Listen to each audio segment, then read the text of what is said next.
हाय मित्रों मजामा। आज हूँ तमने मसूरवाळा भात वगारवानी रेसिपी शीखवाडवानी छूं। तेनी माटे मैं 100 ग्राम जेटला मसूर लीधा छे। तेने मैं सारी रीते 2-3 पाणीथी धोई दीधा छे। हवे आपणे तेने 2 થી 3 કલાક माटे पलाळीने मूकी दईशुं। આપણે તેની માટે મસૂર ડૂબે તેટલું પાણી નાખી અને તેને 2 થી 3 કલાક માટે ડીશ ઢાંકીને મૂકી દેવાના છે। ઢાંકીને તોયલીમાં તેલ લઈ લીધું છે। 2 મોટા ચમચા કોથમીરને ઝીણી ઝીણી કાપી લીધી છે। પછી મરચાં, લસણ, આદુ અને જીરાને ખાયણીમાં કૂટી દીધું છે। 2 મોટી ડુંગળી, 2 ટમાટર અને તજનો ટુકડો, તજના પત્તા 4 થી 5, લવિંગ અને 4 થી 5 કાળા મરી લઈ લીધા છે। અને પછી આ થોડાક મસાલા છે અમુક બેઝિક, જેમ કે લાલ મરચું, મીઠું, ગરમ મસાલો, હળદર અને ધાણા જીરું। અને આપણે ચોખા બાસમતી ઇન્ડિયા ગેટને સારી રીતે ધોઈ દીધા છે 500। અને આપણે 100 ગ્રામ જે મસૂર પલાળ્યા હતા એ મિત્રો હવે મેં કુકર લઈ લીધું છે। આપણે ગેસની ફ્લેમ ચાલુ કરી દઈએ। પછી જે આપણે તેલ લીધું હતું તેને કુકરમાં નાખી દઈએ।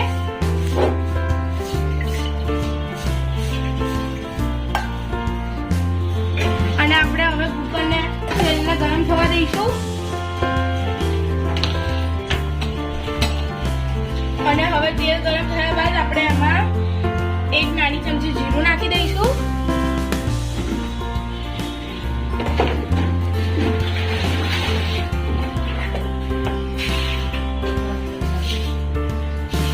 હવે આપણું તેલ ગરમ થઈ ગયું, આપણે એમાં જીરું નાખી દીધું। પછી મિત્રો હવે આપણે આમાં તજના પત્તા, ખડા મસાલા બધા નાખી દીધા છે। હવે આપણે એને શેકી લઈશું।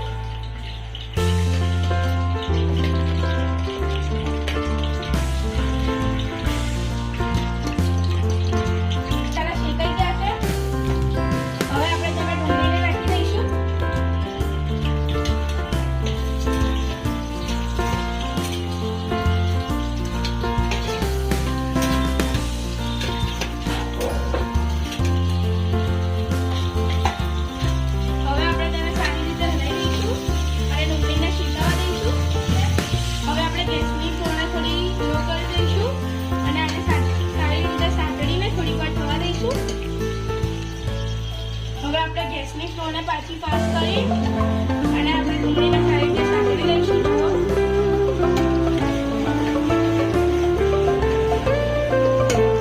હવે આપણે આમાં જે મરચાં, લસણ, આદુ અને જે જીરાને કૂટ્યા હતા એને નાખી દઈશું। પછી એને સારી રીતે હલાવી દઈશું। હવે આપણે આ મસાલાને થોડી વાર શેકવા દઈશું।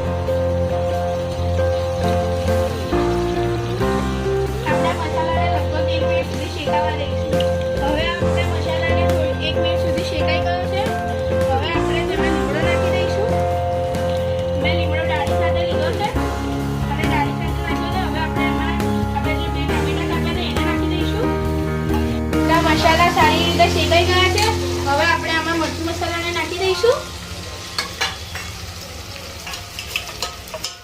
અને આપણે મરચું મસાલાને નાખી અડધી વાટકી પાણી નાખી દઈશું આમાં। અને આને આપણે સારી રીતે મિક્સ કરી દઈશું।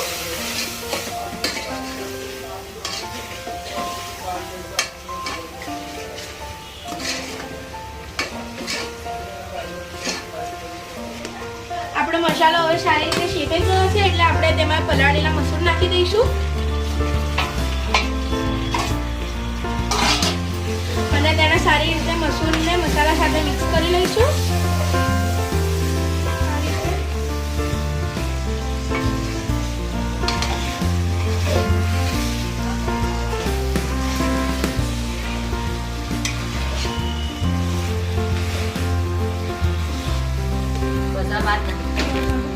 જુઓ મિત્રો આપણા મસૂર ભાત સાથે મસાલા સાથે સરસ રીતે શેકાઈ ગયા છે। હવે આપણે તેમાં ભાત ચોખા નાખી દઈશું। મેં ચોખાને પહેલા ધોઈ દીધા હતા 2 થી 3 પાણીથી।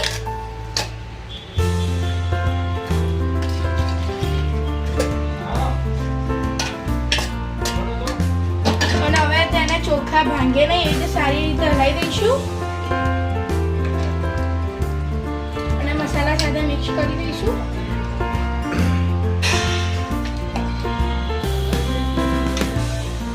અને ત્યારબાદ આપણે આમાં પાણી નાખી દઈશું। પાણી નાખીશું.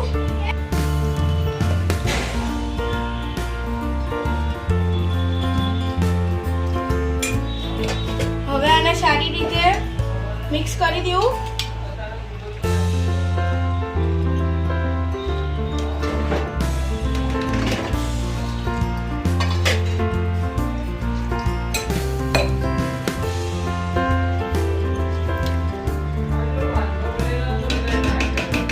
થોડીક વાર ઉકળવા દઈશું અને હવે આપણે કુકરના ઢક્કણને બંધ કરી દઈશું.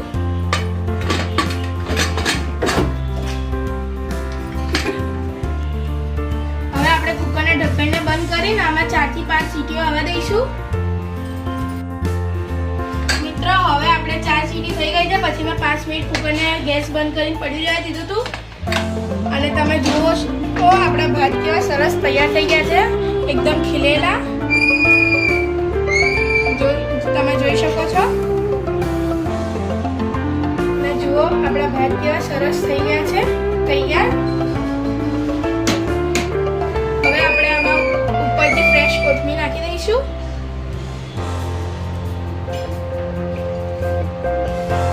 અને મિત્રો હવે આપણા ભાત પીરસવા માટે તૈયાર છે એકદમ.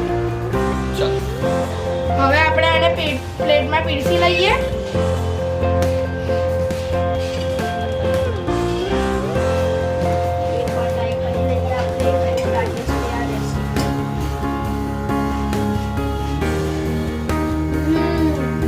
यम्मी अच्छा लगता है. મિત્રો તમને મારા ભાઈએ પણ કહી દીધું કે તેને મારી રેસીપી બહુ સારી લાગી છે. હવે જો તમને પણ મારી રેસીપી સારી લાગી હોય તો તમે મારા વિડીયોને લાઈક કરો, સબસ્ક્રાઇબ કરો અને અમારા વિડીયોમાં કોમેન્ટ કરો. અને તમે પણ લાઈક કરો. મારી સિસ્ટરે સારા બનાવ્યા છે ભાત અને લાઈક એન્ડ સબસ્ક્રાઇબ કરો.